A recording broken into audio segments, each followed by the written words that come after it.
पंकज, ये पंकज, अरे भूल गया क्या? लॉर्ड्स कॉलेज में साथ में थे। कैसा है यार? तू क्या कर रहा है आजकल? मैं जॉब से आया बस अभी। अच्छा, हाँ अभी?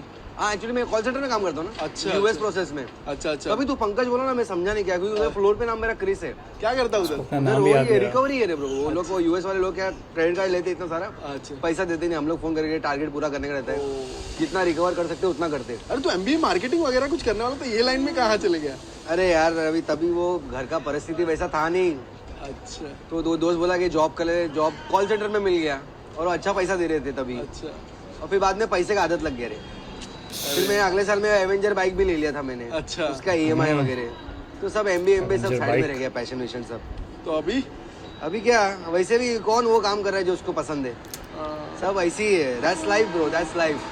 तू क्या अभी काम पे जा रहा है? हाँ जा रहा हूँ यार। मैं अभी काम से आ रहा हूँ, अभी घर पे जाके सोऊंगा, शाम को उठूंगा। अभी खाएगा कुछ लेगा? नहीं मेरे को लेट हो रहा है। चल चल ठीक है, चल, बाय बाय। अच्छा लगा मिलके, बाय।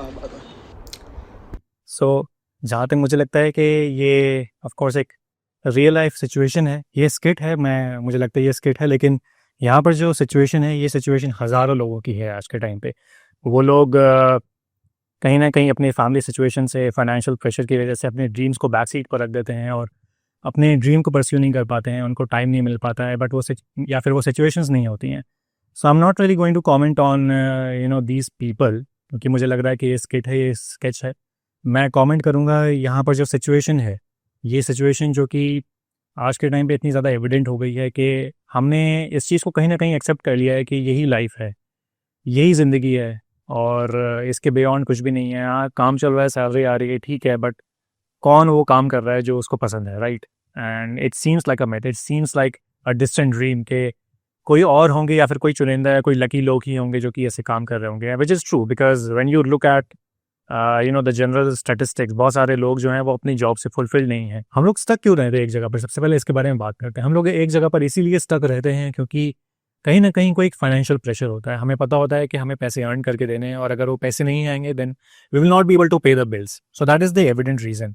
और ये जो फाइनेंशियल प्रेशर होता है वो कई बार एक टनल विजन बना देता है। हमें लगता है कि ये जॉब है, यहीं से पैसे आ रहे हैं, इसी पैसे से हमें बिल्स भरने हैं, रेंट पे करना है, जो भी चीज़ें हैं, ईएमआई हो गई, लोन हो गया। अगर मैंने इसको छोड़ा तो मैं कुछ और नहीं कर पाऊंगा। वो हमारा विजन जो है दैट इज़ टनल विजन। कई बार ये भी होता है कि दूसरे लोग हमें आके कहते हैं भाई if you have a job you must be grateful, आपको शुक्रगुजार होना चाहिए क्योंकि हज़ारों लाखों लोग हैं जो कि अनएम्प्लॉयड हैं आज के टाइम पे, आपके पास कम से कम एम्प्लॉयमेंट तो है। सो वो भी एक कंडीशनिंग है। दूसरा चीज़ ये है कि ऑफकोर्स जैसे कि इन्होंने स्किट में बताया है कि कंफर्ट जोन आ जाता है। कंफर्ट जोन ये कि even if the income is coming, और वो ज़रूरी नहीं है कि बहुत ज़्यादा लाखों करोड़ों में इनकम हो, मे बी वो इनकम 20,000 है, 25,000 है, 30,000 है, लेकिन वो एक कंसिस्टेंट स्ट्रीम ऑफ इनकम जो आता है उसका हमें आदत लग जाता है and that kind of bounce us in the comfort zone. मुझे इस बात को देख के एक बहुत पुरानी इमेज याद आ गई जो कि शायद मैंने गूगल पे या पिंटरेस्ट पे कहीं देखी थी। I will attach that here.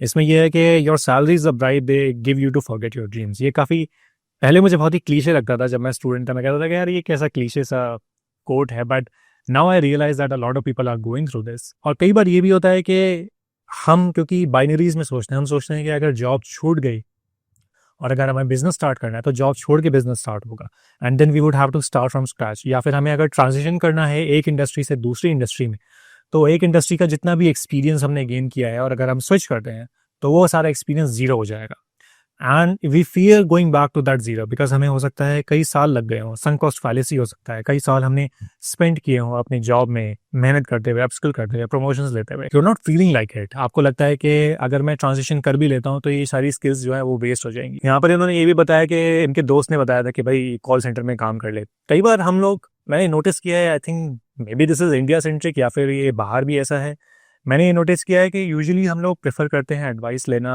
अपने दोस्तों से जो कि शायद सेम ही बकेट में है। तो ऐसे दोस्त या फिर ऐसे सीनियर्स जिनके पास टनल विजन है, जिनके पास उतना ज़्यादा पर्सपेक्टिव अभी गेन नहीं हुआ है, उन्हीं से अगर हम एडवाइस ले रहे हैं तो वो अभी उतना ही एडवाइस बता पाएंगे जितना उन्होंने दुनिया देखी है, उसके हिसाब से ही वो बता पाएंगे।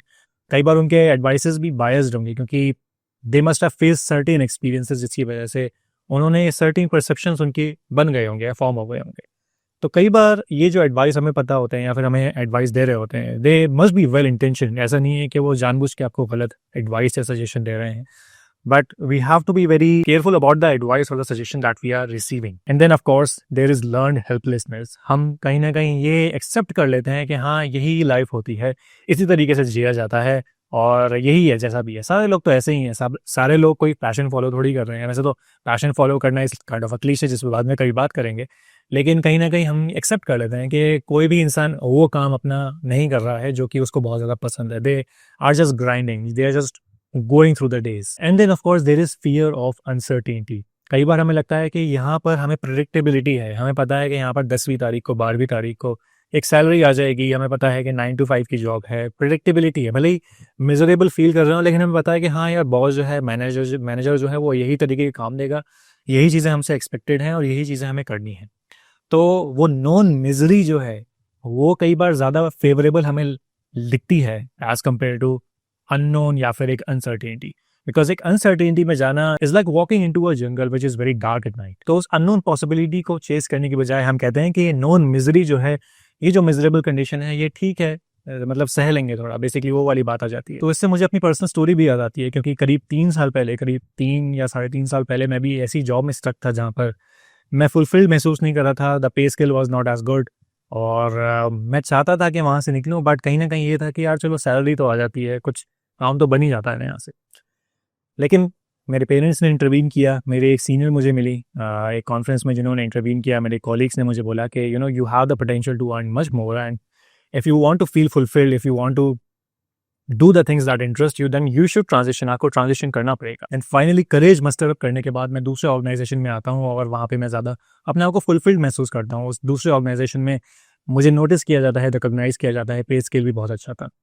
तो द पॉइंट इज़ कि किसी ना किसी पॉइंट पे आके अगर आप चाहते हैं कि आपको ऐसा काम मिले जहाँ पर आपको फुलफिल महसूस हो, मैं ये नहीं कह रहा कि कोई भी ड्रीम जॉब आपकी 100% परफेक्ट होगी। मुझे नहीं लगता कि ऐसी कोई ड्रीम जॉब है जहाँ पर सब कुछ परफेक्शन के साथ हो रहा होगा, सारी चीज़ें आपके हिसाब से हो रही होंगी।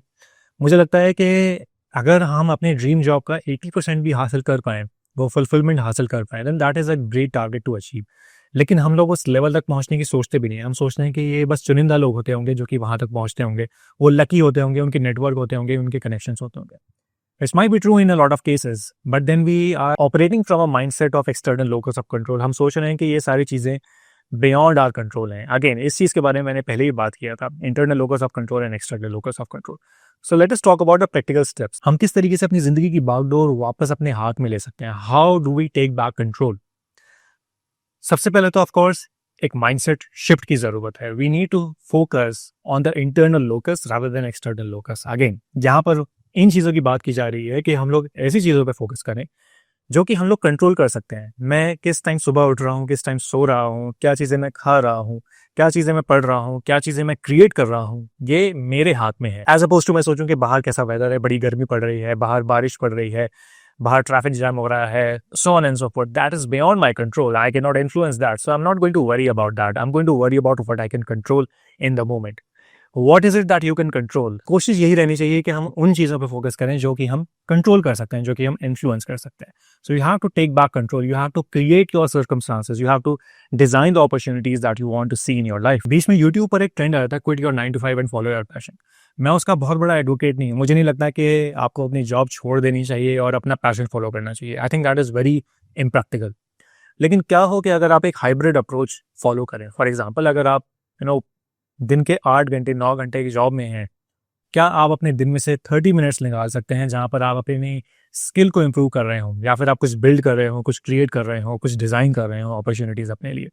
Can you dedicate 30 minutes per day? Because these small changes compound over time. Again, going back to atomic habits, हमें ये नहीं फोकस करना कि हम एक दिन में बहुत सारी चीज़ें कर रहे हैं and then we are being very intense about it. हमें फोकस करना है कि धीरे धीरे स्मॉल चेंजेस किस तरीके से हम अपनी लाइफ में इंटीग्रेट करें, ताकि धीरे धीरे करके हम अपने प्लेन को स्टीयर कर सकें एक अच्छी डायरेक्शन में। So what is it that you can build? What is it that you can learn? What is it that you can create? Think about that. And the next point is to audit your story. आपको अपनी कहानी को audit करना पड़ेगा। ये auditing कैसे होती है कहानी की? सबसे पहले तो आपको अपनी लाइफ के बारे में लिखना है कि मेरी लाइफ में स्कूल से लेके, कॉलेज से लेके और अभी तक जॉब में मैं क्या क्या करते हुए आया हूँ। What are the highs and what are the lows? क्या क्या डिसीजंस थे जो मैंने लिए, जो कि मैं अभी यहाँ पर आके आया हूँ। अपनी लाइफ में इंट्रोस्पेक्ट करिए और आपको पता लगेगा कि कुछ कुछ ऐसी चीज़ें हैं जहाँ पर आपने सिचुएशन के हिसाब से आप अपने आप को आपने बेंड किया है। लेकिन कई बार ऐसे इंस्टेंसेस सामने आएंगे जहाँ पर सिचुएशन आपके हिसाब से बेंड हुई है। So when you start writing down your story, आपको पता लगेगा कि मेरी स्टोरी जो है, क्या ये स्टोरी वो है जो मैं लिख रहा हूँ, क्या ये फेवरेबल है मेरे लिए, या फिर ये स्टोरी है जो कि सर्कमस्टांसेस मेरे लिए लिख रहे हैं। क्योंकि कई बार जब आप अपने थॉट्स को लिखते हैं तो आपको पता लगता है कि अच्छा इस तरीके से मैं सोच रहा हूँ, this is my thought process, वो सामने आपके आ जाती है। इट बिकम्स वेरी रियल, क्योंकि लैंग्वेज आपको पता लग जाएगी, आपको पता लगेगा कि मैंने ये किया उसके बाद ये हुआ। अगर आप ऐसा लिख रहे हैं तो आपको आइडिया मिलेगा कि अच्छा ये कुछ कुछ चीज़ें हैं जो कि मैंने करी हैं, एज अपोज टू अगर आप ऐसी लैंग्वेज लिख रहे हैं अपने स्टोरी में जहाँ पे आपको पता लगता है कि मेरे साथ ऐसा हुआ, फिर मेरे साथ ऐसा हुआ, फिर ऐसी सिचुएशन हुई। तो इसका मतलब है आपका फोकस जो है वो कहीं ना कहीं एक्सटर्नल सिचुएशंस पे है। Of course as humans it is possible कि हमारा फोकस कहीं ना कहीं एक्सटर्नल सिचुएशंस पे है और हमें वो कहीं ना कहीं इन्फ्लुएंस करेंगे, लेकिन we have to take back control as much as possible. देखिए, मैं यहाँ पर ये क्लेम नहीं करूँगा कि I am living a perfect life, कि मैं करोड़ों में खेल रहा हूँ और मैं बहुत ही फुलफिल्ड ज़िंदगी जी रहा हूँ, ऐसा नहीं है।